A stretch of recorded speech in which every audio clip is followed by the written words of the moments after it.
Let's give it a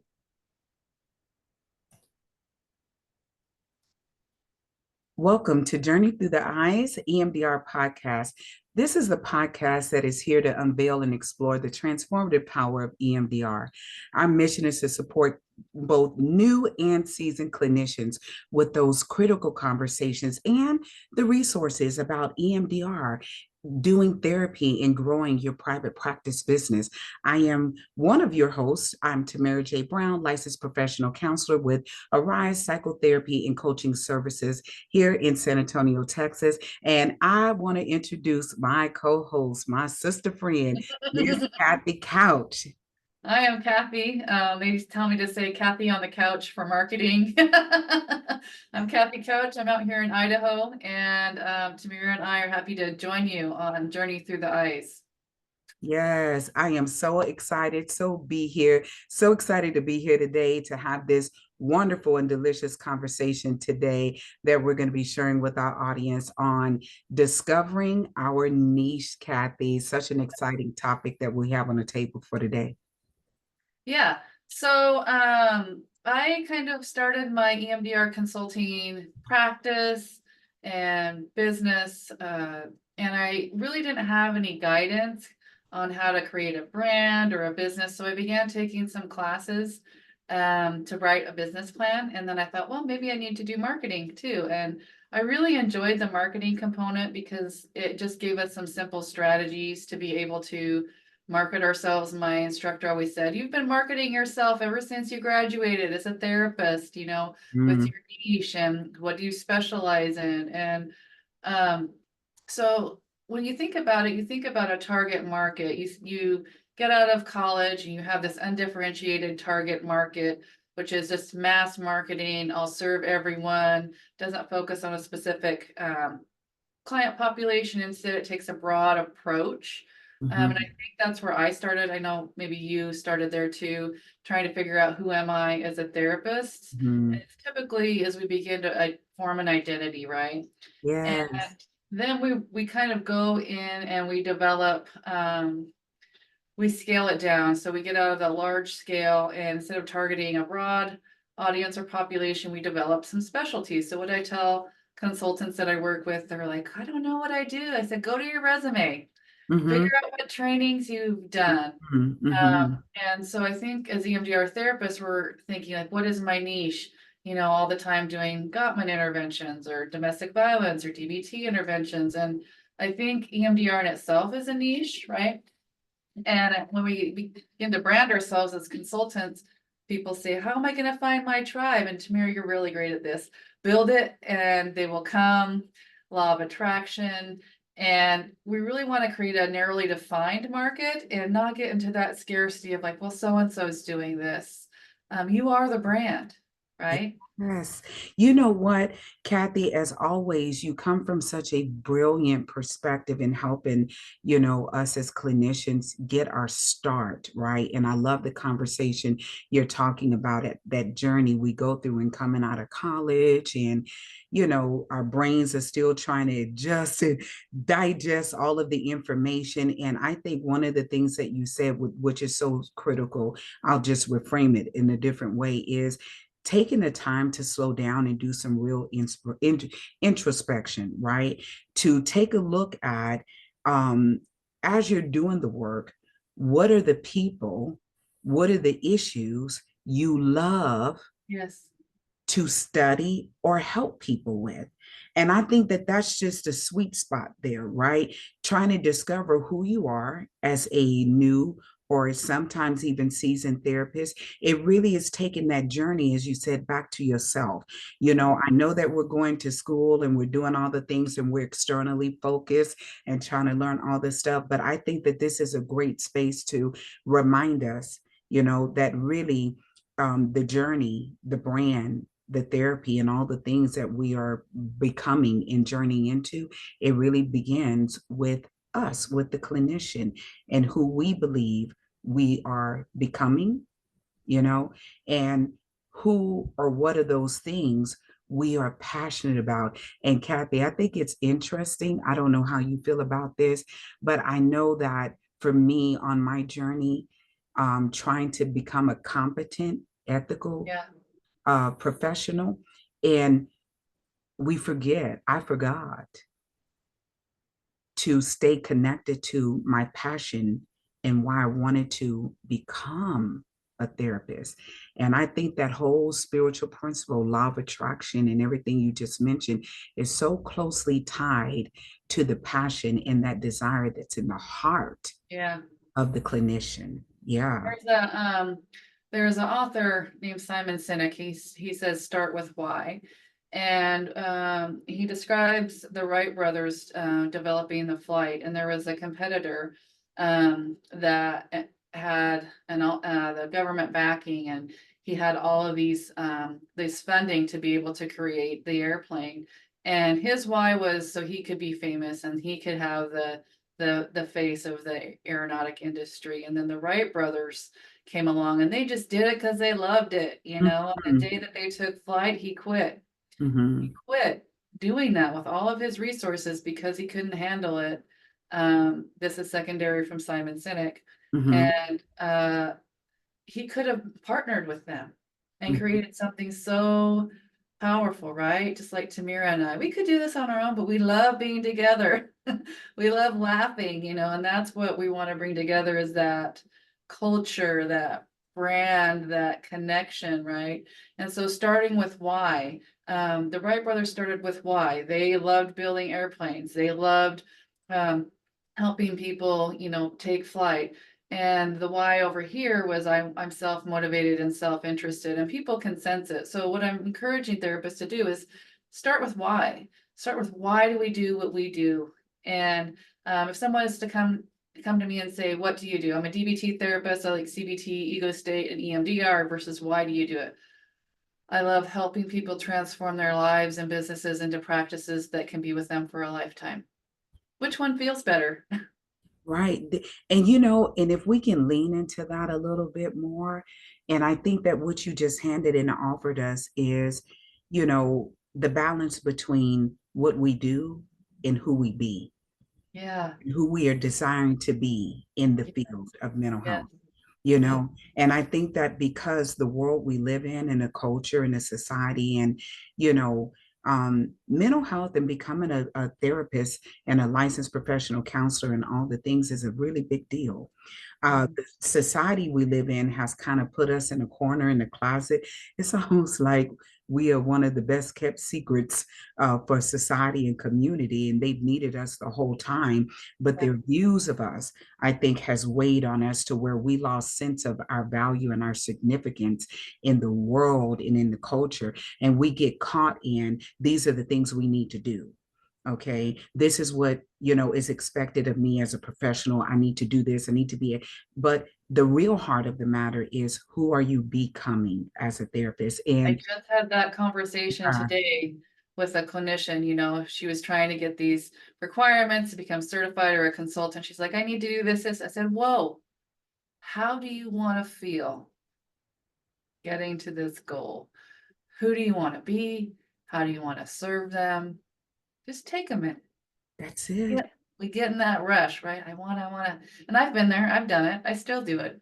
But we want to get to that essence, right? The core. Once you get to that and you emanate that, you'll draw those people, right? That get the depth. It just becomes more organic and just I remember when I was in my journey, and my supervisor at the time when I was still an intern, she kept talking to me about identifying my counselor's identity.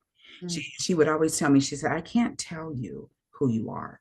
She said, you have to discover that. And the way that we can do that is, again, just like this nugget you are handing us today, begin with your personal why. Don't think about your clients. Okay. It's not about your clients. That's an external view that can come in a minute. But what it has to begin with is when you wake up in the morning and you have to step into your therapy shoes, Who is that therapist? Mhm. Who do you want that there? Who are you becoming? We know that we're not there yet, right? But we welcome the journey because it is the journey for us as we're growing and as we're evolving. But we have to do the work of why. And I avoided that work. Oh man, because I'm the type, and I blame it on my brain, the way my brain is, the tedious things, right? I don't enjoy doing. But then once I finally hit a place because I got tired of struggling and being in that state of doing, and it was leading me to cause me to feel like I was failing and I was good at. And the minute I started, whether we do it in the morning or in the evening, or maybe when you do your coffee break, take the time to figure out why are you here in the field and And be there. you find it. It's sort of like when I found EMDR, like I knew these narrative therapies and this talk therapy. There was a felt sense that something didn't fit and I couldn't figure it out. And then I went to EMDR training. I'm like, oh my gosh, this is it. And kind of what you were saying about the culture and the community, they don't understand. I hear it so often. If EMDR is so great, then why hasn't it been on the forefront? You're beginning to hear it. We've had some people, Prince Harry and other people have engaged in this modality to promote it. And it's becoming more well known. And I think the more that we talk about it, it becomes part of us. I say EMDR is not a therapy, it's a mission. Yes, and I that resonates with me as well. And I mean, EMDR has changed my life, has changed the way that I serve. Because for me, when we talk about the niche, right, in discovering the why, and it didn't really start manifesting for me until this year. Matter of fact, if I'm completely transparent and honest, when I came to my first rewired the huddle that you were offering when we first met, and I remembered that in that class you were just asking us about our goals and everything, and there was an experience I had in that where you helped me to resource some things and it woke up, oh man, my personal passion and why I became a therapist was because of my own journey as a woman who was living Yeah. unaddressed mental health challenges. And I've noticed along my journey, I've worked with men in the criminal justice system as a licensed chemical dependency counselor. And I like to use this term. I play well with adults. I can play well with even serving men. But then when I got to the women's facility, that was a love, that was a grace, that was a delight. There were challenges, and I'm because people used to say I don't like working, and I was like, okay, I hadn't done it, but I went and did it, and I found an affinity in my own soul for us as women. I Yeah. get us. One of the things I like to say to my people that I get to talk to and things like that, and sometimes even clients, I will say, I'm not my sister's keeper, I am my sister. So in my practice, serving women and helping women to nurture and cultivate their mental and emotional well-being is at the heart of everything that I do. But it took me a while to get there, to lean into why. Well, I was aware of the troubles, the pains, the challenges, what it was like when I didn't have the help and support. And now that has become my mission in EMDR, has leveled up that mission and my confidence in that mission. Because what we do is just, you know, when you witness the light come on in somebody's being, Yeah. And the being. right? It just, EMDR gives us, I know that it does wonders for the clients we serve, but those of us who are taking the learning curve and riding that wave in EMDR, it's such a divine experience. I was thinking sacred mission, but yeah, it's a sacred. It's That's my language, girl. That's what I tell my clients. It's a sacred mission. Yeah, you speaking to me now. Yeah, healing. we know we're aligned. Yeah. It's sacred when you see that and you're a witness and you're a part of it. that's your niche and it moves you. It's like, oh, this is, and it takes time. It takes time with sitting and trying the hat on and seeing if it fits and trying the clothes on and, oh, she's wearing that. We will do some comparing, but the main question that the main thought I would encourage the listeners to say is, who are you and what fills you up? And if you don't know, do what we do with our clients. How do you feel in your body and your emotion right after every session? Just that quick second, evaluate it. Am I full? Okay, that was fun. I enjoyed that, right? And it's like, okay, I'm on to something here, but that takes some experience, and there's nothing wrong with it taking some time for new clinicians. Mhm. Uh, but once you feel the light and the vibrancy, it's like, oh, that's our niche. Yeah, I loved what you just said. And I want to just take a moment for us, right, in this beautiful and delicious conversation we've had today to remind us that our journey in this field is a journey, it's not a destination. We're not trying to arrive. And if we are carrying that, I need to arrive at this certain place or I need to get here, then that energy is going to interfere with who we can evolve into becoming and the beautiful things we can create. And if we can just take the pause into, you know, slow the brain down and just like you said, practice what we teach our clients. Choose not to be a castaway. A castaway is somebody who can give it to others, but they will not return that gift to themselves. And we are not castaways in our field. We deserve the same good, the same healing, the same introspection, the same light and awareness that we give our clients. And we can serve that to ourselves if we're only willing to take time, you know, and just remembering that we're here, you're on a journey, we're on a journey, and we don't have to rush and push and do all the things we I call it can. frenetic energy. I've had it. I need to, and we'll get there if. And it's process of mindfulness and figuring out how we can just be in the experience with each other, right? Yes, yes, So check out that Simon Sinek video. There's another link to another video on my blog at Rewired 360 as well.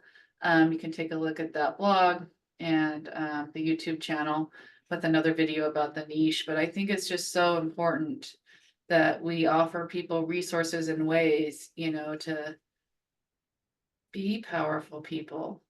yeah, because we are, you know, and I just want to celebrate us as clinicians, celebrate our journey. You know, I think a lot of times we're so busy minded and busy brain, we don't own the hard work we've had to put into becoming licensed clinicians.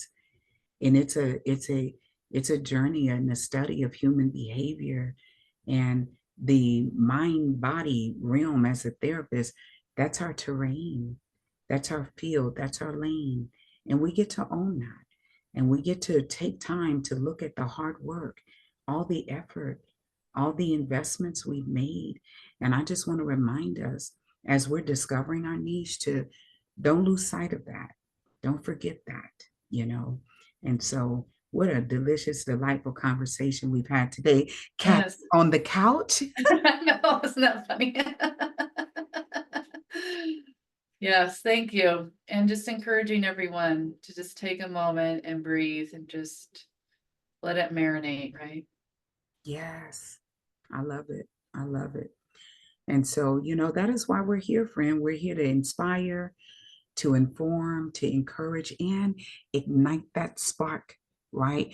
For both the seasoned and new and seasoned clinicians who are on this amazing journey. And so, friend, I want to give you the mic and you take us on out of here. Just remember to honor gratitude for your teachers. I honor Tamira and all of her journey, giving it away to your people that are with you is very important.